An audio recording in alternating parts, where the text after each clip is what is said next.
Thailand versus the Philippines. Ultimate comparison, nightlife, girls, cost of living, etc. Is Thailand still Southeast Asia's best travel destination for single men? And how does the Philippines compare? Should you visit both countries or perhaps ditch Thailand altogether? Now you might have read that Thailand has gotten more expensive over the years. More and more tourists visiting Bangkok, Phuket, Pattaya every single year. So naturally, some people have come to the conclusion that Thailand is good no more and we, single men, all need to move on to a new single man's paradise. Now if you want my in-depth answer to this claim, I recommend you watch the entire video and see how each aspect of Thailand compares to the Philippines and vice versa. If you're in a rush and need the short answer, my answer is it's absolute nonsense because Thailand is better than ever before. More girls, more nightlife options. Now half the price has gone up since the 80s, absolutely. But if you look at your paycheck, you might notice a similar trend. Now for the most part, people tend to look at the surface level of things. Okay, so they say there are few tourists at any place. That means it's easy to get laid. There are many tourists. That means it's difficult to get laid. But more often than not, this logic doesn't hold true. Oftentimes, it's a complete opposite. Many tourists means it's easy to get laid. Why? I mean, look at Thailand. Bangkok has been the #1 most visited city in the world. At least 2017. I don't know about 2019. But at the same time, I cannot think of any other city with more girls on online dating sites such as Thai Friendly and Tinder. And the same applies to the red light districts and the entire pay-for-play scene, really. I mean, look at Walking Street in Pattaya or, Smoochie in Bangkok. And then compare it to, let's say, Angeles City, the Philippines, or any of the neighboring countries, or any country in the world. In my opinion, Thailand still is the best country for single men. If that weren't the case, I would not be here anymore. Still, you might be asking yourself, should I visit the Philippines? And my answer to this question will depend on specific circumstances. So let's go over a few examples, and I will make suggestions as to whether or not you should visit Thailand, the Philippines, or both. So if it's your first time to Southeast Asia, absolutely go to Thailand. If you only have time or money for either of those countries, I would say also go to Thailand. If you have time and money to visit both two countries, then I would say, yeah, let's do both in this case. If you've been to Thailand many times before and you're kind of bored, yeah, visit the Philippines. You see, any newbie coming to Southeast Asia will have a better experience going to Thailand for his very first trip. The infrastructure, accommodation, everything has been perfected over the years. Everything is geared towards tourism. However, there's one downside.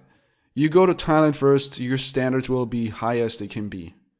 If you visit places such as Angeles City after you've been to Pattaya, it will be nothing special. But if you go straight from, say, a Western country to Angeles City, you will think it's amazing. Afterwards, you visit Walking Street in Pattaya, and you probably can't believe that there's something more extreme than Angeles. And the same applies to the Manila-Bangkok combination. Now let's do our first comparison, which is Thai women versus Filipino women. Now I covered this aspect first because, let's be honest, the majority of single men will pick the holiday destination based on the attractiveness and availability of local women in any given country. It is easy to meet attractive Thai women. The same applies to Filipino women. However, as always, the extent of ease is almost always blown out of proportion. I mean, you have some blogs and YouTube videos make it seem as if every woman you approach and talk to in either of those countries will instantly sleep and fall in love with you. And it's almost needless to say that that's a complete and utter exaggeration. Many local women will be interested, if you're friendly, right? But many will also flat out reject you. However, the way you get rejected differs greatly in both countries. So for example, Thai women will often do, let's call it a soft rejection. They might give you their contact info, which is the line ID, but then they block you, or they never reply, or they never meet up with you.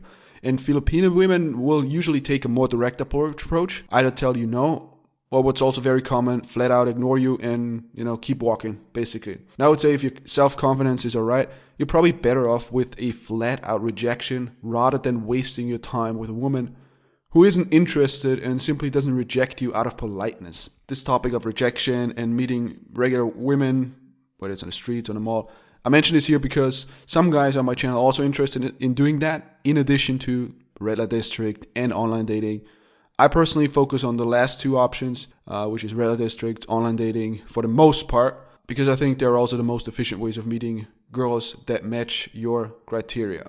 Of course, there's also the discussion, are Thai women or Filipinas more attractive?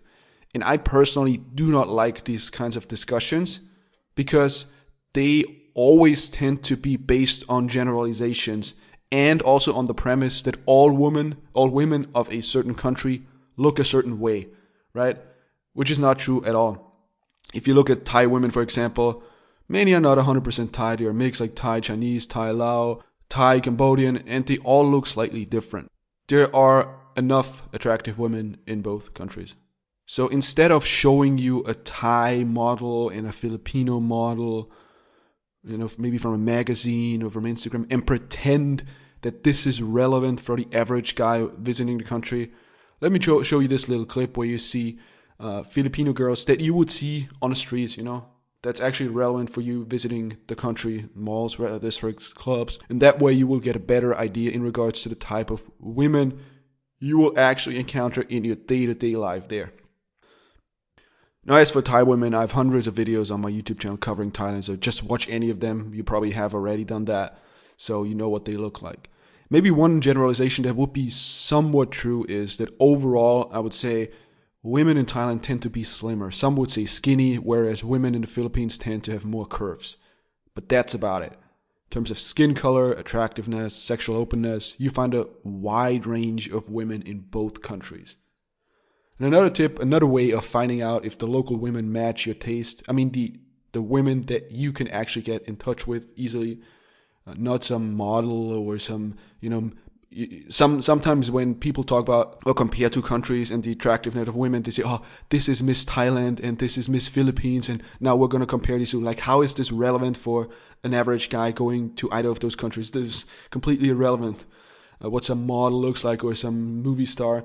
So I think, number one, the video clips that I've shown you where you see the actual girls walking in the red light district or in the malls, etc., is a good way. Another good way is just to sign up for online dating in the respective country and you see the girls that you can actually meet, okay, prior to going there, of course. Now, Thailand nightlife or Philippines nightlife, which is better? To be honest, there's not much to say in regards to comparing nightlife in both countries. If you've been to both countries, you know why. Nothing compares to Thailand. Nothing. Thailand has it all. The most bars, the most girls. The most girls also means the highest number of attractive girls, the most clubs, and nightlife options as well. Oh, and I almost forgot, the most massage parlors, the most online escorts, and, well, some would say, unfortunately, the most ladyboys. Knowing this, why would you still go to the Philippines? What would be better or different compared to Thailand? Well, here's what I found to be better. It's just small things, right? They don't really matter that much, but yeah, I'm gonna mention them anyway. So number one, alcohol sale around the clock. Unlike Thailand, you can buy alcohol at any convenience store, 7-Eleven, mini stop, at any time of the day. In Thailand, you cannot do that past midnight, and you would need to buy a beer or alcoholic drink from street vendors or at a bar or club. The second one is English fluency. Now, not that you need to have an in-depth conversation with a working girl, but it can be nice to be with, let's say a horny girl that speaks perfect English, whispering all kinds of naughty things in your ears. Now that for sure adds to the experience. The last thing is liquor. For example, Smirnoff vodka, slightly cheaper, actually much cheaper than in Thailand. So I paid 190 Philippine pesos, which is around $3